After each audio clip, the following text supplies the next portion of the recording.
Punjab BJP ਦੇ ਆਗੂ पूरी टीम ਜਿਹੜੀ ਹੈ पंजाब बीजेपी ਪ੍ਰਧਾਨ ਦੇ ਨਾਲ ਜਾ ਕੇ ਮੁਲਾਕਾਤ ਕਰਕੇ ਆਈ ਹੈ ਕੇਂਦਰੀ ਮੰਤਰੀਆਂ ਦੇ ਨਾਲ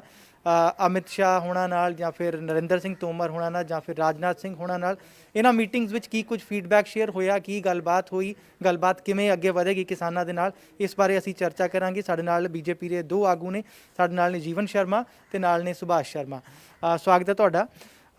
ਗੱਲਬਾਤ ਕਰਨ ਤੁਸੀਂ ਗਏ ਹੋਏ ਸੀ तमाम ਮੰਤਰੀਆਂ ਦੇ ਨਾਲ ਗੱਲਬਾਤ ਹੋਈ ਕਿਵੇਂ ਹੁਣ ਜਿਹੜਾ ਹੈ ਗੱਲਬਾਤ ਦਾ ਸਿਲਸਿਲਾ ਕਿਸਾਨਾਂ ਨਾਲ ਅੱਗੇ ਵਧੇਗਾ ਪਿਛਲੇ ਸਮੇਂ ਤੋਂ ਪੰਜਾਬ ਦੇ ਵਿੱਚ ਕਿਸਾਨਾਂ ਦਾ ਅੰਦੋਲਨ ਚੱਲ ਰਿਹਾ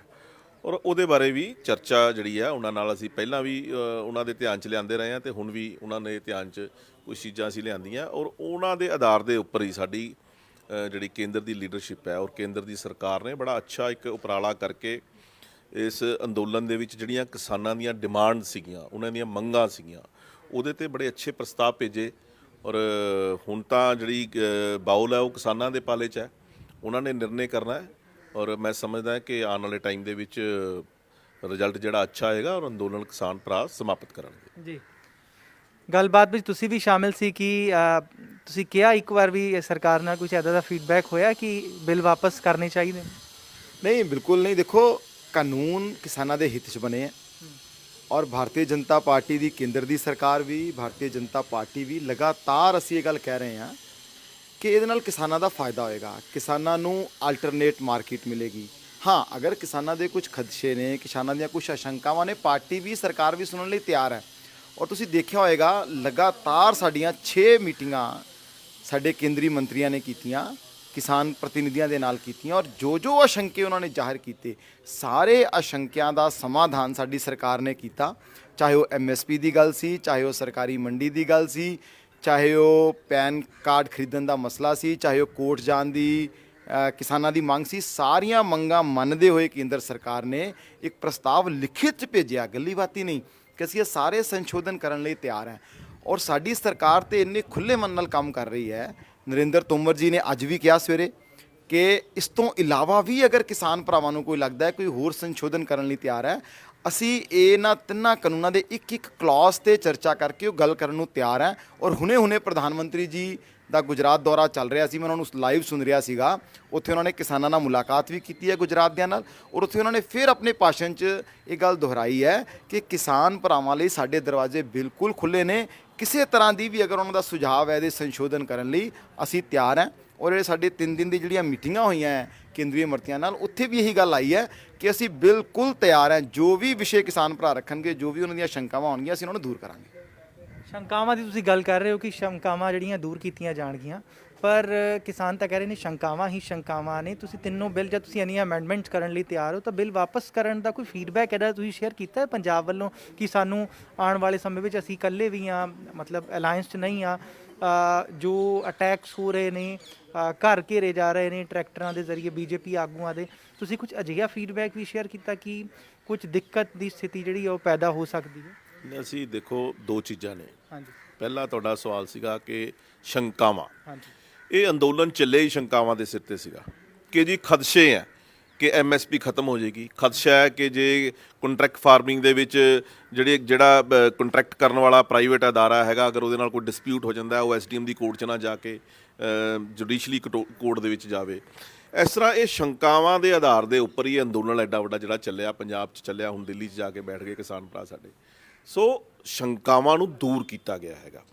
ਮੈਂ ਤੁਹਾਡੇ ਧਿਆਨ 'ਚ ਲਿਆਉਣੀ ਚਾਹੁੰਦਾ ਕਿ ਜਦੋਂ ਇਹ ਬਿੱਲ ਪਾਸ ਹੋਣੇ ਸੀਗੇ ਉਸ ਬਿੱਲ ਤੋਂ ਪਾਸ ਹੋਣ ਤੋਂ ਪਹਿਲਾਂ ਸਾਡੇ ਸੂਬਾ ਪ੍ਰਧਾਨ ਖੁਦ ਯੂਨੀਅਨ ਦੇ ਦੋ ਵੱਡੇ ਲੀਡਰਾਂ ਨੂੰ ਮਿਲ ਕੇ ਆਏ ਸੀ ਉਹਨਾਂ ਦੇ ਘਰ ਦੇ ਅੰਦਰ ਜਾ ਕੇ ਔਰ ਉਹਨਾਂ ਨੇ ਇੱਕੋ ਹੀ ਗੱਲ ਕਹੀ ਸੀ ਕਿ ਜੀ MSP ਦੀ ਗਰੰਟੀ ਔਰ ਉਹ ਅੱਜ MSP ਦੀ ਗਰੰਟੀ ਜਿਹੜੀ ਹੈ ਸਰਕਾਰ ਦੇ ਰਹੀ ਹੈ ਉਹਨਾਂ ਨੇ ਪ੍ਰਸਤਾਵ ਦੇ ਵਿੱਚ ਲਿਖ ਕੇ ਭੇਜਿਆ ਹੈਗਾ ਸੋ ਮੈਂ ਸਮਝਦਾ ਕਿ ਪੰਜਾਬ ਦਾ ਇਹਦੇ ਵਿੱਚ ਭਲਾ ਹੈ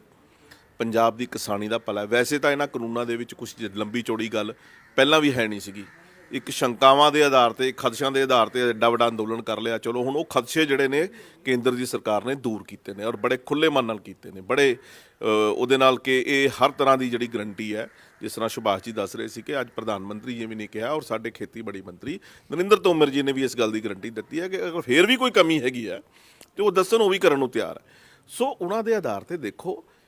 ਮੁਲਕ ਹੈ ਮੁਲਕ ਕਾਨੂੰਨ ਬਣਦੇ ਨੇ ਕਾਨੂੰਨ ਕਈ ਜਿਹਨਾਂ ਦੀ ਜਦੋਂ ਜ਼ਰੂਰਤ ਖਤਮ ਹੋ ਜਾਂਦੀ ਹੈ ਉਹ ਹਟਾਏ ਵੀ ਜਾਂਦੇ ਨੇ ਹੁਣ ਇੱਕ ਨਵੀਂ ਰਾਹ ਹੈ। ਇੰਨੀ ਦੇਰ ਤੋਂ ਕਿਸਾਨ ਜਿਹੜਾ ਹੈ ਉਹ ਇੱਕ ਪੁਰਾਣੀ ਰਾਹ ਤੇ ਚੱਲ ਰਿਹਾ ਸੀ, ਹੁਣ ਨਵੀਂ ਰਾਹ ਤੇ ਚੱਲਣ ਦੀ ਗੱਲ ਹੈ। ਜਿੱਥੋਂ ਤੱਕ ਸਾਡੇ ਪੰਜਾਬ ਦੇ ਅੰਦਰ ਸਾਡੇ ਬੀਜੇਪੀ ਦੇ ਨੇਤਾਵਾਂ ਦੇ ਘਰਾਂ ਦੇ ਬਾਹਰ ਧਰਨੇ ਲਾਉਣ ਦੀ ਗੱਲ ਹੈਗੀ ਆ, ਦੇਖੋ ਅਸੀਂ ਸ਼ੁਰੂ ਤੋਂ ਕਹਿ ਰਹੇ ਹਾਂ ਕਿ ਅਸੀਂ ਕਿਸਾਨਾਂ ਦੇ ਨਾਲ ਹੈ। ਕਿਸਾਨ ਭਰਾ ਅਗਰ ਅੱਜ 60 ਦਿਨ ਤੋਂ ਜ਼ਿਆਦਾ ਸਾਡੇ ਬੀਜੇਪੀ ਦੇ ਜਿਹੜੇ ਲੀਡਰ ਨੇ ਉਹਨਾਂ ਦੇ ਘਰਾਂ ਦੇ ਬਾਹਰ ਲਗਭਗ 40 ਦੇ ਕਰੀਬ ਸਾਡੇ ਵਰਕਰ ਨੇ ਜਿਨ੍ਹਾਂ ਦੇ ਘਰਾਂ ਦੇ ਬਾਹਰ ਧਰਨੇ ਲੱਗੇ ਹੋਏ ਨੇ, ਔਰ ਸਾਡੇ ਵਰਕਰਾਂ ਨੇ ਕਦੇ ਉਫ ਨਹੀਂ ਕੀਤੀ। ਉਹ ਉਹਨਾਂ ਦਾ ਸਹਿਯੋਗ ਵੀ ਕਰ ਰਹੇ ਨੇ ਔਰ ਹਰ ਤਰ੍ਹਾਂ ਨਾਲ ਕਹਿੰਦੇ ਨੇ ਕਿ ਅਸੀਂ ਤੁਹਾਡੀ ਗੱਲ ਨੂੰ ਕੇਂਦਰ ਦੀ ਸਰਕਾਰ ਤੱਕ ਪਹੁੰਚਾਉਣ ਦੇ ਵਿੱਚ ਪੂਰੀ ਤਰ੍ਹਾਂ ਵਚਨਬੱਧ ਹੈ। ਇਸੇ ਕੜੀ ਦੇ ਵਿੱਚ ਅਸੀਂ ਸੂਬਾ ਪ੍ਰਧਾਨ ਜੀ ਦੀ ਅਗਵਾਈ ਦੇ ਵਿੱਚ ਸਾਡੇ ਪੰਜਾਬ ਤੋਂ ਕੇਂਦਰੀ ਮੰਤਰੀ ਨੇ ਸੋਮ ਪ੍ਰਕਾਸ਼ ਜੀ ਔਰ ਅਸ਼ਵਨੀ ਸ਼ਰਮਾ ਜੀ, ਉਹਦੇ ਨਾਲ ਸਾਡੇ 3-4 ਪੰਜਾਬ ਦੇ ਹੋਰ ਲੀਡਰ ਸੀ, ਅਸੀਂ ਵੀ ਵਿੱਚ ਸੀ। ਅਸੀਂ ਮਿਲੇ ਹਾਂ ਕੇਂਦਰ ਦੀ ਸਰਕਾਰ ਦੀ ਜਿਹੜੇ ਮੰਤਰੀ ਨੇ, ਉਹਨਾਂ ਦੇ ਪ੍ਰਮੁੱਖ ਜਿਹੜੇ ਨੇ ਜਿਨ੍ਹਾਂ ਨੇ ਫੈਸਲੇ ਲੈਣੇ, ਉਹਨਾਂ ਨਾਲ ਗੱਲ ਕੀਤੀ ਹੈ। ਸੋ ਆਉਣ ਵਾਲੇ ਸਮੇਂ ਦੇ ਅੰਦਰ ਅਸੀਂ ਬਾਰ-ਬਾਰ ਇਹੀ ਗੱਲ ਕਹਿ ਰਹੇ ਹਾਂ ਕਿ ਇਹ ਅੰਦੋਲਨ ਦਾ ਹੁਣ ਕੋਈ ਮਤਲਬ ਨਹੀਂ ਰਿਹਾ। ਅੰਦੋਲਨ ਜਿਹੜਾ ਹੈ ਉਹ ਕਿਸਾਨ ਵੀਰਾਂ ਨੂੰ ਵਾਪਸ ਲੈਣਾ ਚਾਹੀਦਾ ਔਰ ਆਪਣੇ ਪੰਜਾਬ ਦੇ ਵਿੱਚ ਆ ਕੇ ਪੰਜਾਬ ਦੀਆਂ ਜਿਹੜੀਆਂ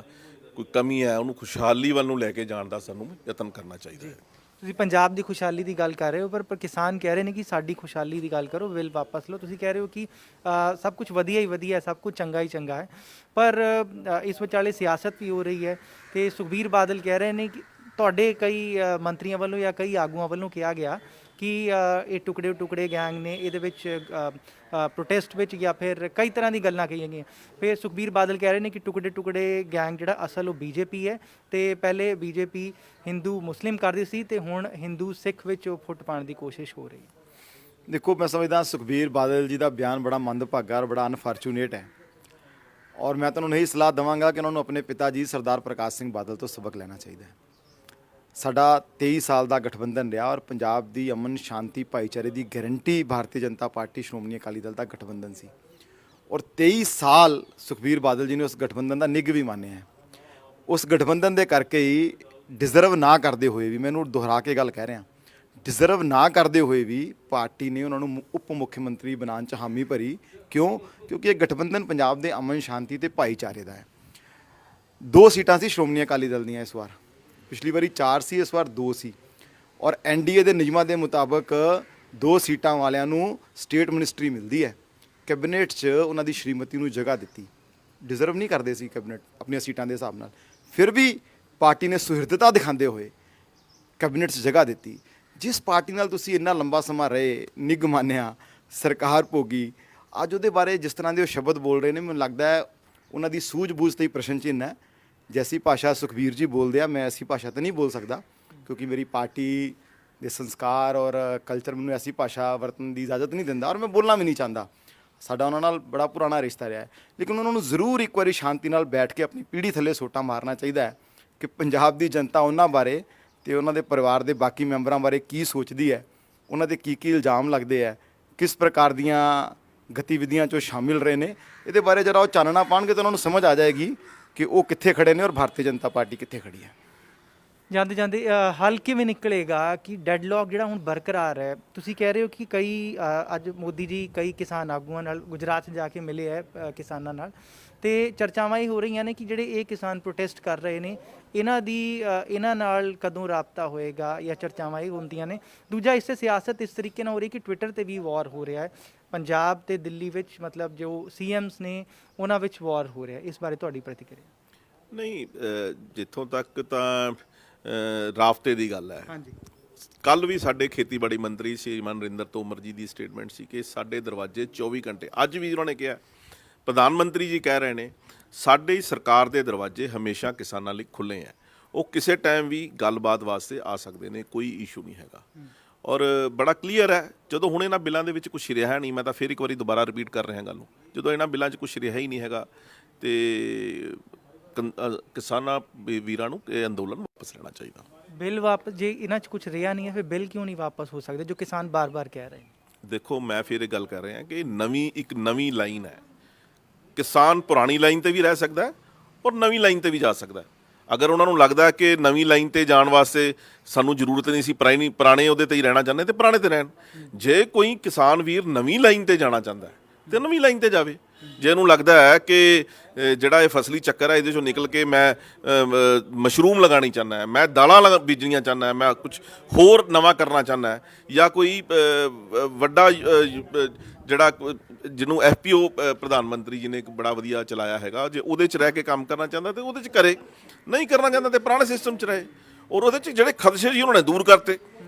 ਸੋ ਇਸ ਕਰਕੇ ਇਹ ਕਾਨੂੰਨਾਂ ਨੂੰ ਲੈ ਕੇ ਆਉਣ ਦੀ ਗੱਲ ਜਿਹੜੀ ਸੀਗੀ, ਇਸ ਕਰਕੇ ਜ਼ਰੂਰੀ ਹੈ ਕਿ ਇਕੱਲੇ ਪੰਜਾਬ ਦੇ ਕਿਸਾਨ ਨਹੀਂ, ਪੂਰੇ ਹਿੰਦੁਸਤਾਨ ਦੇ ਕਿਸਾਨਾਂ ਦੀ ਗੱਲ ਹੋ ਰਹੀ ਹੈ। ਔਰ ਅੱਜ ਪੂਰੇ ਹਿੰਦੁਸਤਾਨ ਦੇ ਜਿਹੜੇ ਕਿਸਾਨ ਨੇ ਉਹਨਾਂ ਦੇ ਵਿੱਚੋਂ ਬੜੇ ਕਿਸਾਨ ਐਸੇ ਹੋਣਗੇ ਜਿਹੜੇ ਕੰਟਰੈਕਟ ਫਾਰਮਿੰਗ ਨਾਲ ਜੁੜਨਾ ਚਾਹੁੰਦੇ ਹੋਣਗੇ, ਬੜੇ ਕਿਸਾਨ ਹੋਣਗੇ ਜਿਹੜੇ ਸਬਜ਼ੀਆਂ ਬੀਜਣੀਆਂ ਚਾਹੁੰਦੇ ਹੋਣਗੇ, ਬੜੇ ਕਿਸਾਨ ਨੇ ਜਿਹੜੇ ਮਸ਼ਰੂਮ ਲਗਾਉਣੀ ਚਾਹੁੰਦੇ ਹੋਣਗੇ, ਦਾਲਾਂ ਲਗਾਉਣੀਆਂ ਚਾਹੁੰਦੇ ਹੋਣਗੇ। ਸੋ ਉਹਨਾਂ ਨੂੰ ਇਹ ਕਾਨੂੰਨਾਂ ਦਾ ਫਾਇਦਾ ਹੋਣ ਵਾਲਾ। ਪੰਜਾਬ ਦਾ ਕਿਸਾਨ ਨਹੀਂ ਚਾਹੁੰਦਾ ਤੇ ਪੁਰਾਣੇ ਸਿਸਟਮ 'ਚ ਰਹੇ ਨਾ, ਕੋਈ ਦਿੱਕਤ ਨਹੀਂ। ਉਹਦੇ 'ਚ ਜਿਹੜੇ ਖਦਸ਼ੇ ਸੀ ਉਹ ਸਰਕਾਰ ਨੇ ਦੂਰ ਕਰਤੇ ਹੈਗੇ ਆ।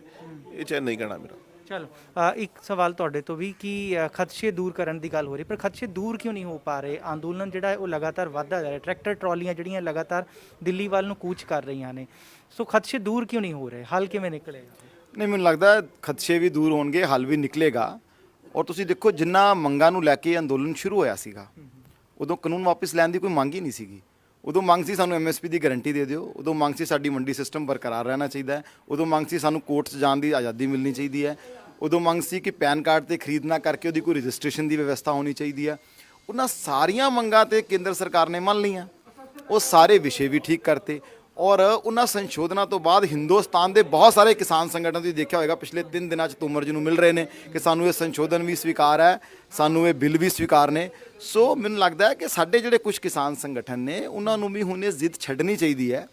ਦੇਖੋ, ਜਦੋਂ ਸਰਕਾਰ ਖੁੱਲੇ ਮਨ ਨਾਲ ਗੱਲ ਕਰ ਰਹੀ ਹੈ, ਤੁਹਾਨੂੰ ਇਸ ਤੋਂ ਇਲਾਵਾ ਵੀ ਕੋਈ ਚੀਜ਼ ਲੱਗਦੀ ਹੈ ਤੁਸੀਂ ਉਹ ਵੀ ਦੱਸੋ, ਲੇਕਿਨ ਇਹ ਜਿਹੜਾ ਇੱਕ ਐਟੀਟਿਊਡ ਯੈਸ ਔਰ ਨੋ ਵਾਲਾ ਹੈ, ਇਸ ਐਟੀਟਿਊਡ ਨੂੰ ਉਹਨਾਂ ਨੂੰ ਵੀ ਛੱਡਣਾ ਚਾਹੀਦਾ। ਮੈਂ ਉਹਨਾਂ ਨੂੰ ਵੀ ਬੇਨਤੀ ਕਰਨਾ ਚਾਹੁੰਦਾ ਕਿ ਉਹ ਵੀ ਸੁਹਿਰਦਤਾ ਦੇ ਨਾਲ ਇਸ ਗੱਲ ਤੇ ਵਿਚਾਰ ਕਰਨ ਕਿ ਇਹ ਵਾਲਾ ਜਿਹੜਾ ਐਟੀਟਿਊਡ ਛੱਡ ਕੇ ਜੋ ਵੀ ਉਹਨਾਂ ਨੂੰ ਹੋਰ ਵਿਸ਼ੇ ਲੱਗਦੇ ਆ ਉਹਨਾਂ ਵਿਸ਼ਿਆਂ ਤੇ ਸਰਕਾਰ ਤਿਆਰ ਹੈ। ਇੱਕ ਖਦਸ਼ਾ ਕਿਸਾਨ ਭਰਾਵਾਂ ਦਾ ਠੀਕ ਹੋਏਗਾ। ਔਰ ਮੈਨੂੰ ਪੂਰੀ ਉਮੀਦ ਹੈ, ਅਸੀਂ ਮਿਲ ਕੇ ਆਏ ਹਾਂ, ਜੋ ਰੁਖ ਸਾਡੇ ਕੇਂਦਰੀ ਮੰਤਰੀਆਂ ਦਾ ਹੈ, ਜਿਸ ਪ੍ਰਕਾਰ ਦਾ ਓਪਨ ਮਾਈਂਡ ਉਹਨਾਂ ਦਾ ਹੈ, ਮੈਨੂੰ ਲੱਗਦਾ ਹੈ ਕਿ ਕਿਸਾਨ ਭਰਾ ਅਗਰ ਗੱਲਬਾਤ ਦਾ ਦੌਰ ਜਾਰੀ ਰੱਖਣਗੇ, ਮੈਨੂੰ ਉਮੀਦ ਹੈ ਕਿ ਅੱਜ ਆਪਣੀ ਮੀਟਿੰਗ 'ਚੋਂ ਫੈਸਲਾ ਲੈਣਗੇ ਕਿ ਉਹਨਾਂ ਨੇ ਕੇਂਦਰ ਨਾਲ ਦੁਬਾਰਾ ਗੱਲਬਾਤ ਸ਼ੁਰੂ ਕਰਨੀ ਹੈ। ਬਹੁਤ ਜਲਦੀ ਤੁਸੀਂ ਦੇਖਣਾ ਦਾ ਹੱਲ ਨਿਕਲੇਗਾ ਔਰ ਬਹੁਤ ਅੱਛਾ ਹੱਲ ਨਿਕਲੇਗਾ, ਸੁਖਾਵਾਂ ਹੱਲ ਨਿਕਲੇਗਾ। ਸਾਡੇ ਕਿਸਾਨ ਭਰਾ ਜਲਦੀ ਆਪਣੇ ਘਰਾਂ ਨੂੰ ਮੁੜ ਕੇ ਆਉਣਗੇ ਔਰ ਅਸੀਂ ਇਸੇ ਕੋਸ਼ਿਸ਼ 'ਚ ਲੱਗੇ ਹਾਂ ਕਿ ਸਾਡੇ ਸਭ ਕਿਸਾਨ ਭਰਾ, ਸਾਡੀਆਂ ਜਿਹੜੀਆਂ ਮਾਤਾਵਾਂ ਭੈਣਾਂ ਉੱਥੇ ਬੈਠੀਆਂ, ਸਭ ਆਪਣੇ ਆਪਣੇ ਘਰੀ ਆਉਣਗੇ ਔਰ ਪੰਜਾਬ ਵੀ ਖੁਸ਼ਹਾਲ ਰਹੇਗਾ, ਪੰਜਾਬ ਦੀ ਸ਼ਾਂਤੀ ਵੀ ਕਾਇਮ ਰਹੇਗੀ, ਅਮਨ ਸ਼ਾਂਤੀ ਵੀ ਕਾਇਮ ਰਹੇਗੀ। ਔਰ ਇੱਕ ਗੱਲ ਹੋਰ ਮੈਂ ਪਿਛਲੀ ਗੱਲ 'ਚ ਐਡ ਕਰ ਰਿਹਾ, ਤੁਸੀਂ ਸੁਖਬੀਰ ਬਾਦਲ ਜੀ ਦੀ ਗੱਲ ਕੀਤੀ, ਮੈਂ ਉਹਨਾਂ ਨੂੰ ਕਹਿਣਾ ਚਾਹੁੰਦਾ ਗਠਬੰਧਨ ਉਹਨਾਂ ਨੇ ਤੋੜਿਆ।